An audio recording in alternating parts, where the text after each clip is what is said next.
This is the chess game in which the machines or the chess engines basically took over the game of chess from humans by defeating Garry Kasparov, one of the all-time great players of chess, basically. So the game happened in 1996.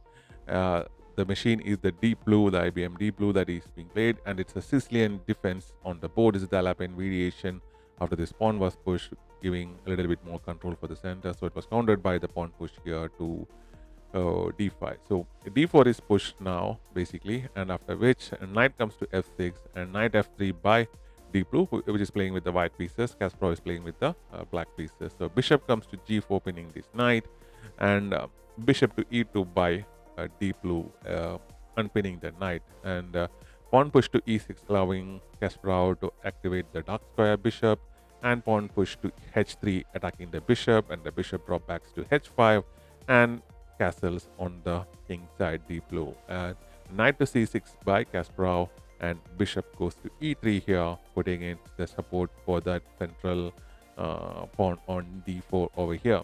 So c into d4 is played, and pawn is captured back, after which the bishop comes to b4 here.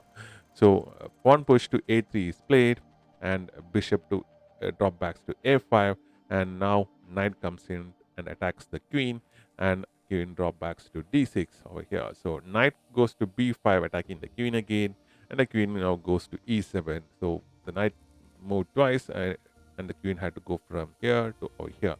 So knight to e5 by deep blue, and the bishops basically is attacked twice, so the bishops get exchanged, and the queen captures the bishop back, and now Garry Kasparov castles on that particular king side as of the 15th move. Rook now comes to c1 here, taking control of this open c file, and after which c8, rook to c8 by Kasparov is trying to counter the rook's influence, and bishop to g5 here, pinning this knight over here.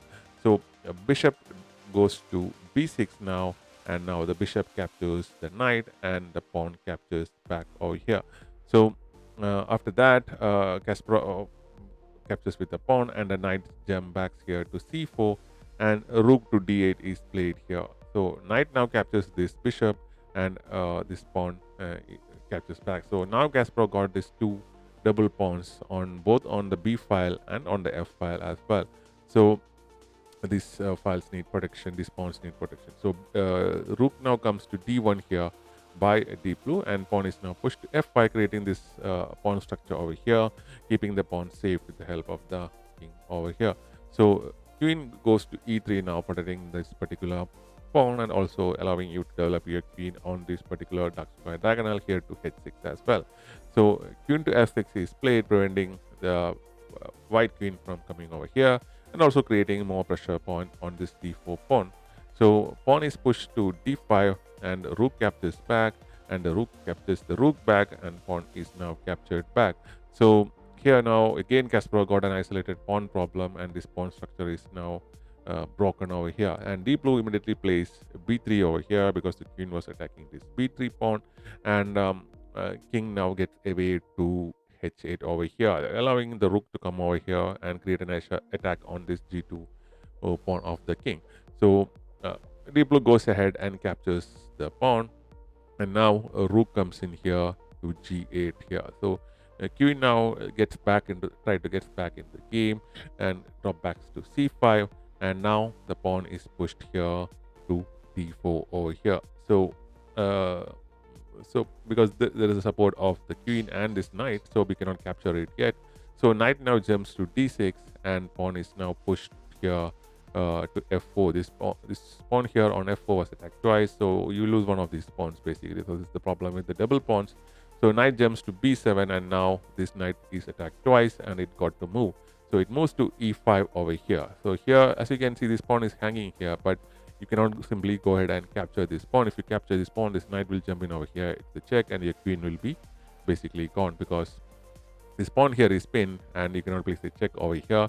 And even without that, you could still do this because there will be discovered attack on this particular queen if you capture this pawn as well. So because of that, queen moved to d5 over here, taking care of this square, f3 square. So now you cannot jump over here.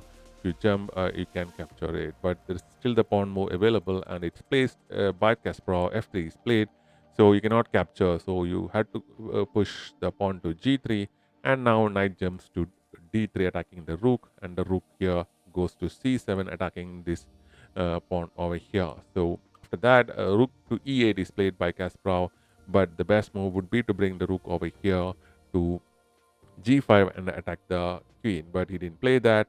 This allows the knight to jump over to d6 and attack the rook, and the rook goes in and places a check on e1, and the king goes to h2 over here. So the knight now captures the f2 pawn, and in the next move, if there is no forced move, you can just bring your rook over here, and basically the game will be over because the king cannot move over here as well. So now knight goes to f7 with a check, and once the king moves over to g7, knight to g5 creates a discovered check by the rook, and after which king goes to h6, and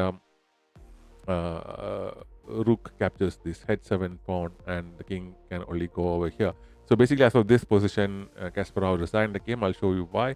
So after the queen goes to g8 with a check, the king have to go to f5, and once this pawn is captured, this check basically become meaningless. But once you play the check, the king can go over here, and the only good move is king to e4 over here, because this particular uh, basically this knight is hanging, and if you move the knight, your rook will be gone over here. So, and also there are other, in all other moves will result in a checkmate as well. So the rook will come to h4 with a check, and king goes to e3, and after the check, the king goes over here, and once this d4 check is played, if you do not capture with your queen, the game will be basically over by forced checkmate as well. So because of that, Kasparov chose to resign the game as of this position, and Deep Blue won this match against a reigning world champion, and which was done for the first time by a machine, by a chess machine, basically a chess engine. And from there on, the game of chess changed entirely by the victory of Deep Blue. So thanks for watching. We'll be back with more such videos.